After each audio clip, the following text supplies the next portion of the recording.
Bonjour tout le monde, bienvenue dans une nouvelle vidéo. Aujourd'hui, on se retrouve pour une mise à jour de mes lectures terminées. Et puis, on dirait que je parle d'un système d'ordinateur mise à jour. Bref, blague poche à part, j'ai une couple de livres, j'en ai 6 plus précisément. Puis, je voulais partager en ordre, en fait en désordre au niveau... Ouh. Donc, je vais commencer avec celui que j'ai terminé hier soir. Il s'appelle Viviane Elisabeth Fauville, c'est écrit par Julia Deck et c'était son premier livre au moment où c'est sorti. C'est sorti en 2012-2014. Donc, je pense que ça, c'est 2014 parce que c'est la version poche. Ça, c'est un livre d'école, c'est un livre de maîtrise. Je n'ai que 2 livres obligatoires à lire cette session, mais je suis en train d'en lire genre 30 autres en même temps parce que je fais des recherches. Fait que bref, ça c'est un livre qui parle du narrateur ou de la narratrice inquiétante, celle qui est à qui on peut pas faire confiance. Il y a un terme pour ça et je l'ai oublié bien évidemment. Bref, il faut s'en méfier de cette narratrice parce que elle peut nous mentir et tout. Et là dans le cas, je dis narratrice parce qu'ici c'est l'histoire de Viviane qui est mère d'une toute jeune petite fille et qui est séparée mais pas légalement de son mari. Puis elle vient de tuer son psychiatre. Donc c'est son psychologue ou son psychiatre? C'est son psychiatre, psychanalyste. Et bref, elle essaye de cacher ses traces. Puis en même temps, elle est comme un peu, mon Dieu, en détresse parce que ça va pas bien avec son mari. Puis elle essaye de s'en détacher, mais de le voir avec une femme plus jeune qu'elle, ça la met en rage un petit peu. Fait qu'elle est comme un peu folle, là. Il y a un punch à la fin. Moi, ce que j'ai apprécié, c'est la narration dans ce livre-là parce que à chaque chapitre, ou presque, on change. C'est-à-dire qu'il y a un chapitre que la narratrice Viviane va parler au « je » et un autre où elle va le parler au « vous ». Et quand elle parle au « vous », ça nous inclut, nous lecteurs, parce que elle va parler d'elle-même en disant « vous », mais c'est comme nous, on va se sentir interpellés aussi. Donc, on se met dans la peau de la narratrice assez facilement avec ce « vous ».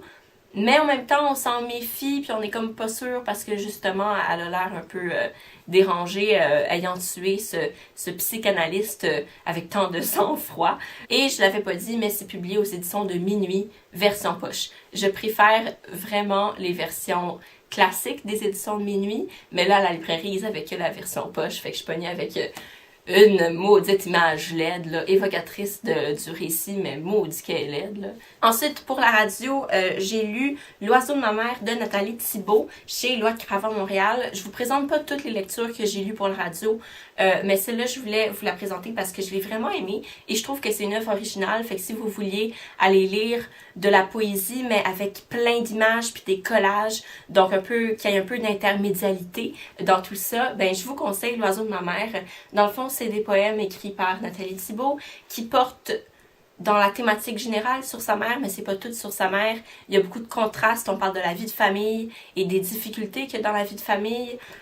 On parle aussi des moments quotidiens de la vie de la narratrice. Ce dont on parle, c'est tellement choquant, c'est vraiment bien fait. Il y a beaucoup de titres sur la vie quotidienne, comme je disais, Autoroute 20, Arena, Mobile Home, le tapis volant, Gourou, Avril, Floride, Yule pour aéroport de Ferry-le-Trudeau, Pâques. Pâques, c'est un de mes poèmes préférés, là, je vais vous le lire. Et puis, je vais vous parler des collages après. Fait que Pâques, le poème. Le lapin dort dans sa boîte jaune, les oreilles cassées, vidées. Les poules sans tête retournent à l'abattoir. Fait qu'il y a comme une critique avec ces chocolats de Pâques qu'on détruit, de l'industrie de la viande. C'est vraiment bien. Les poèmes sont excellents, d'abord. Et les collages sont très surréalistes. Je pense que le dernier collage, c'est des gens qui grimpent sur une cuisse. J'ai vraiment aimé ça, comme si les cuisses, la jambe de quelqu'un était un glacier. Et puis ces collages-là, ça c'est le dernier poème, ces collages-là n'ont pas rapport directement avec le poème auquel il est attaché. Ils font partie du même univers, mais on peut trouver une autre signification au collage qui n'a pas rapport directement avec le poème. Ça nous fait réfléchir, ça nous fait imaginer encore plus et différemment aussi. Fait que ça, j'ai vraiment apprécié. Donc, c'est un bon complément. Ils font une bonne équipe parce que chacun apporte sa dose d'imagination, de réflexion différente l'une de l'autre. Bref, un beau petit coup de cœur. C'est pas la première œuvre de Nathalie Thibault, elle a créé aussi d'autres recueils de poésie avec collage. Et celui-ci, c'est son 3e recueil de poésie avec collage. 3e livre de cette pile de 6, une grande déception, mais je vais pas pouvoir m'allonger longtemps là-dessus parce que j'ai lu 20 pages de cette grande déception. Bref, alors, il s'agit des 12 chansons pour Evelyne, publiées chez Le Quai numéro 5, écrit par Frédéric Gary Como, voilà.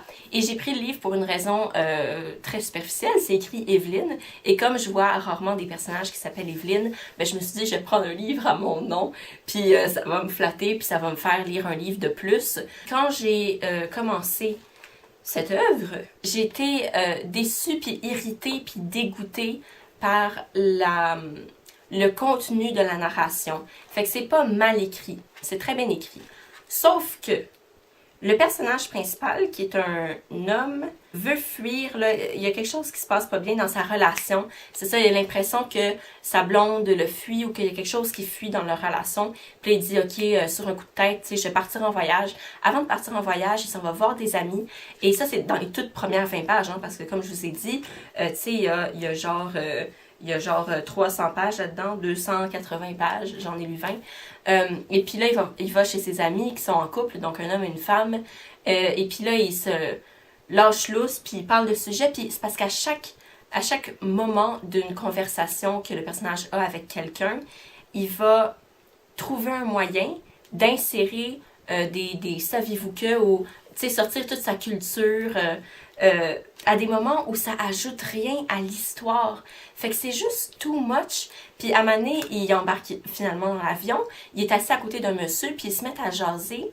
Puis le monsieur, le personnage, sert à rien à part encourager le narrateur principal à continuer de parler. Il n'y a pas de matière, il n'y a pas de contenance. Il m'avait l'air super intriguant, intéressant parce qu'il dit quelques phrases au début de la conversation, puis il semble avoir des intérêts vraiment passionnants, puis j'aimerais en savoir plus sur ce personnage-là, mais il fait juste faire par faire puis c'est le narrateur qui continue de déblatérer tous ses savoirs, pas nécessairement du mansplaining, là, mais juste cette inutilité-là de l'abondance de ses propos, puis à chaque petit moment où il peut ajouter ah ouais puis ça, c'est juste vraiment, ça m'a vraiment gossé. Puis c'est rare que je suis à ce point irritée et malheureusement ce livre réussit à m'irriter vraiment profondément. Fait que ben écoute, allez le lire, peut-être que l'histoire est intéressante malgré tout.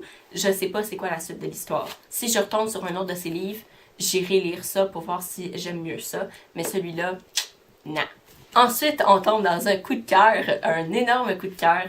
C'est une autrice anglaise. Au début, je pensais qu'elle était irlandaise pour d'autres raisons très superficielles, notamment son nom de famille c'est Joyce, fait que nécessairement elle est dans la famille, dans un lien sanguin avec James Joyce. Je dis de la merde là. Bref, il s'agit de The Unlikely Pilgrimage of Harold Fry. C'est un best-seller international.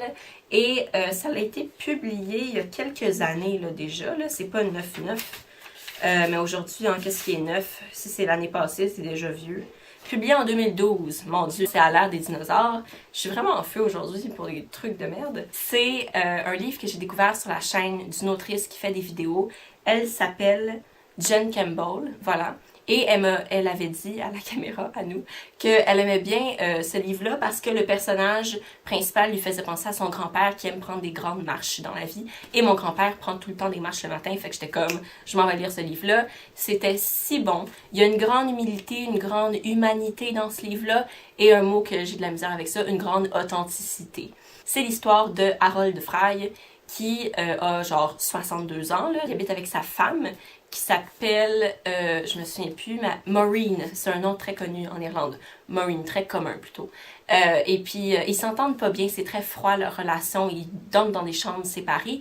Puis c'est parce qu'il y a une grande relation de culpabilité et de reproche dans ce couple parce que le fils n'est plus à la maison, il est parti puis il vit sa vie, quoi.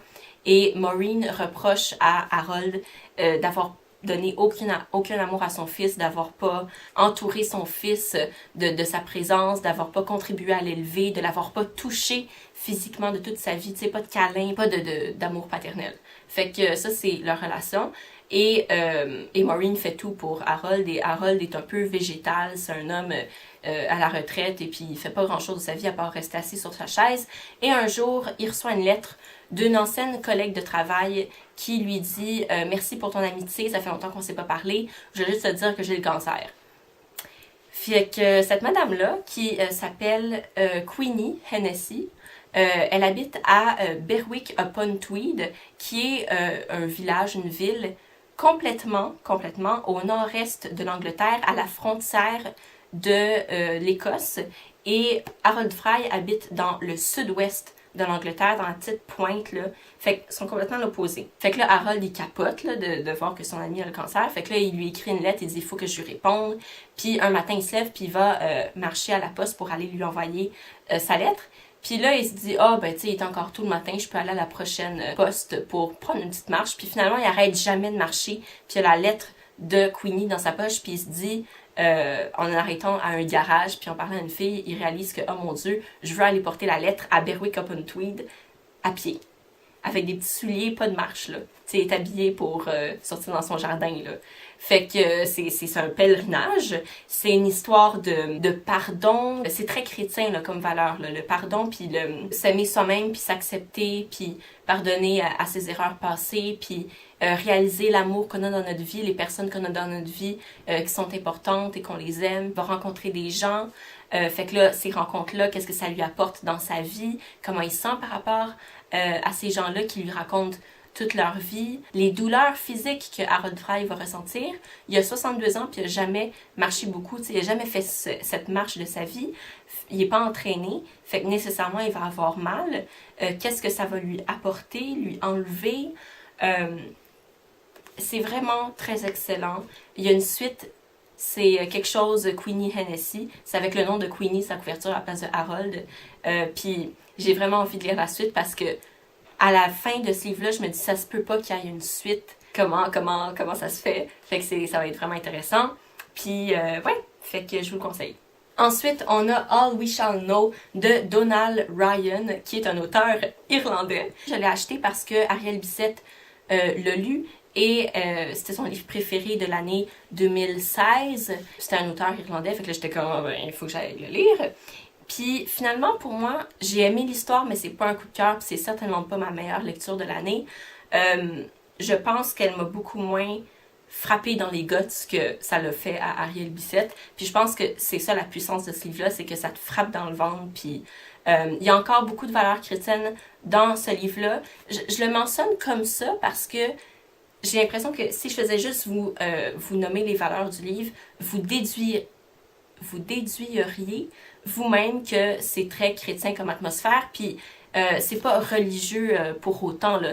Les deux livres que je vous présente ici ne sont pas en train de parler de l'Église tout le temps, c'est juste que, ben je le dis parce que moi c'est ça l'association que je fais, fait que bref. Mais c'est pas religieux pour autant, là, juste vous dire. Fait que All We Shall Know, c'est l'histoire d'une femme qui a une relation assez malsaine avec son mari. Ils s'aiment beaucoup, mais ils se font beaucoup de mal également. Un jour, ben, elle va comme le kick-out de chez lui parce qu'elle va lui dire, ben, je suis enceinte. Puis je te veux plus chez nous, c'est trop malsain et tout. Fait que lui, il s'en va. Puis elle, ben, on va la suivre pendant les 9 mois de sa grossesse dans ses réflexions. Pourquoi elle tombe enceinte? De qui? Parce que c'est pas de son mari. C'est une histoire de rédemption et de pardon. J'arrive pas à trouver ce fameux mot, mais on va dire la rédemption de elle-même. La personnage principale, la narratrice, je me souviens plus de son nom, mais c'est pas important. Pour elle, elle a fait beaucoup de mal aux autres, aux gens qu'elle aime dans sa vie. Le couple de ses parents était spécial aussi, pas tout le temps sain. Fait qu'il manque beaucoup d'amour dans ce livre-là. Ça va mener à un gros... Je dirais pas un gros punch à la fin, c'est que petit à petit, tu veux en savoir plus. Je trouve pas que c'est une fin si extraordinaire que ça, mais c'est une fin logique avec le sujet du récit, puis je trouvais que ça concordait très bien et que ça finissait très bien le récit, que ça donnait le message que le texte voulait nous livrer. Fait que c'est très bien construit. J'ai beaucoup aimé ça et mon coup de cœur de ce livre-là, là, si l'histoire elle-même n'est pas un coup de cœur, parce qu'elle m'a donné moins d'émotions que je pensais, c'est écrit d'une manière délectable. Moi, c'est comme ça que je veux écrire, en fait. Fait que moi, j'ai une pile dans ma bibliothèque que je dédie aux livres qui inspirent mon processus d'écriture, ma manière d'écrire, ce que je voudrais faire. Puis ça en fait partie en fait. Fait que je vais pas m'en détacher de sitôt parce que j'ai adoré comment c'était écrit. C'est qu'à chaque fois que le personnage tombe dans ses pensées puis que ça fait un peu des grosses vagues de genre blablabla avant de se calmer, ben toute cette partie de blablabla, les phrases deviennent super longues, puis il y a plus de points, puis c'est juste des virgules, puis ça devient full intense, puis après, quand elle se calme, ça redevient des phrases normales. Fait que le rythme de la narration va au rythme de sa respiration ou de ses pensées. Je trouve ça super organique et j'aime vraiment ça. Bref. Puis les caractères des personnages là-dedans sont très bien développés parce qu'ils sont tous différents. Finalement, le dernier livre que j'ai lu, c'est une bande dessinée que j'ai offerte à mon père à Noël. Il s'agit de White Horse de Samuel Quentin, la première partie chez Pow Pow. Vous l'avez probablement déjà lu, mais si jamais vous n'avez pas encore lu cette bande dessinée qui fait tant jaser, ben la partie 2, elle vient de sortir d'ailleurs. White Horse, c'est l'histoire de ce jeune homme qui est vraiment pathétique, mais c'est très très bien fait. C'est un jeune homme qui, dont je me souviens encore plus du nom, parce que moi j'ai une mémoire exceptionnelle, qui sort avec une fille qui, elle, est dans le milieu du cinéma québécois, qui commence là, à avoir des petits rôles ou qui cherche à percer, puis elle aime vraiment ça, puis lui... il n'y a pas de travail, il est comme dans un moment où il est au chômage ou quoi, fait qu'il fait juste attendre le retour de sa blonde, puis il veut être avec sa blonde tout le temps, puis les deux ils s'aiment, mais lui il est tellement parano qu'il fait tout foirer, puis il a fait juste s'éloigner de lui. Puis en fait, cette histoire-là ne se passe pas dans plusieurs endroits. Je pense qu'on le voit marcher dehors, on le voit chez lui avec sa blonde, puis on le voit dans un party où sa blonde l'invite, un party avec d'autres gens du milieu du cinéma. Puis c'est lui qui parle, puis qui parle. C'est comme un gros vomissement de lui qui parle, puis qui est pas capable d'arrêter de parler parce que puis s'il arrive ça, puis s'il arrive ça, puis ci, puis ça, puis ça, puis qui dit des blagues poches parce qu'il essaye de faire le brave, mais ça sort tout croche. Fait qu'il est vraiment pathétique, puis c'est super bien réalisé ce pathétisme-là. Je veux dire, j'aurais pu ne pas y croire, mais les trucs qu'il dit pour continuer de parler, puis de devenir quasiment absurde dans ce qu'il dit, je vais vous montrer à l'intérieur, c'est le genre de contenu, ce qu'il dit, que je pourrais voir quelqu'un dire dans la rue ou quand tu parles pour rien dire. Puis si vous aimez pas lire juste des gens qui parlent puis qui sont pathétiques, ben là vous aimerez pas ça parce que c'est vraiment un sujet très précis là, puis un genre de personnage très précis. Pour moi, c'est comme pas mon genre de personnage, fait que c'est pas un coup de cœur, mais j'ai vraiment aimé comment ça a été fait, fait que j'ai quand même envie de lire la suite. En fait, ce que je suis curieuse de savoir, c'est si ce personnage-là va évoluer, va sortir un peu de son pathétisme, s'il va guérir de sa maladie. Quand un personnage est confronté à une situation intense, forcément, tout le monde confronté à une situation intense va finir par réagir, à changer ou quoi. Fait que lui, qui est amené à, pour lui, vivre des situations intenses, j'espère voir un changement dans la partie 2. Je suis très curieuse. Fait que voilà, puis la tortue en arrière est vraiment cute. Fait que c'était tout pour les 6 livres que j'ai lus dernièrement. J'espère que là-dedans, il y en aura qui vous auront intéressé. Et puis s'il y en a que vous avez déjà lu là-dedans, vous me direz qu'est-ce que vous en avez pensé, quoi. Je sais qu'il y avait MH qui avait lu aussi, All We Shall Know de Donald Ryan et je trouve qu'elle en parle vraiment mieux que moi j'en ai parlé. Fait que si vous voulez en savoir un peu plus ou avoir un autre avis, allez voir sa chronique à elle sur ce livre-là. C'est vraiment chouette. Et puis, d'ici la prochaine vidéo, je vous souhaite des super belles lectures, une super belle journée. On se voit dans une prochaine vidéo. Bye!